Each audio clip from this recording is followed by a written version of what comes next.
Go, Paul.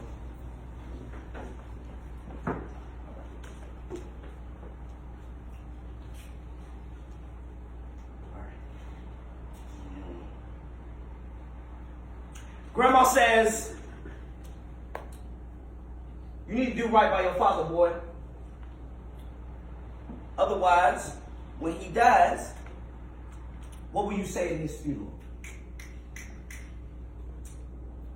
And after a couple of moments, I stared at her like I would his assumed open casket and said, everything. I tell him everything. Grandma, I wish you could understand that they didn't have to pull me from the church or the gravesite when there was no more daylight, because all of the words and the sentences and the phrases and the arguments and the curse outs and the apologies that never came, all of the words would flow from my mouth because he had to sit there. Listen, his death would not deny me this chance to tarry his soul to the madness that has existed in my mind ever since he thought that I was worth less than a phone call. You asked me to do right by my father. Come on. I asked him to do right by me. You want to know what I would tell him? I told you everything. I tell my father, you know what I tell my father? I tell him, I say, Dad, as he lay there, Dad, guess what? I bet you never knew that me and your uniforms became the same, right?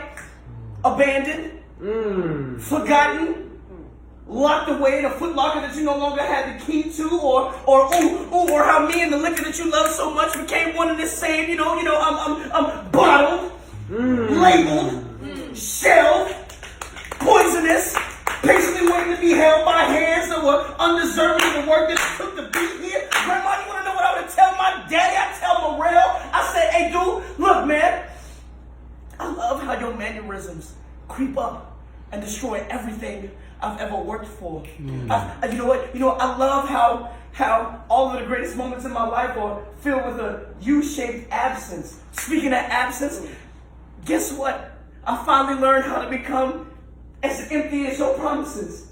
As empty as the birthday cards I never received. As empty as those present boxes under the Christmas tree. They used to read Black Santa, but I knew they was from you. My mom just wanted me to feel better. Ooh, Grandma, I tell her about scripture. You love the God so much, right? Specifically, Lamentations 5 and 7, which says, our fathers have now sinned, and it is now us who bear their iniquities. Let me break it down. That means that your faults will become mine, and I didn't ask for them. I'm screaming him. I'm screaming him so I can have a voice, and then I'm screaming more, because he had to suffer me. He had to sit there in that coffin, in that ground, surrounded by that dirt that he gave me, and he'd have to listen.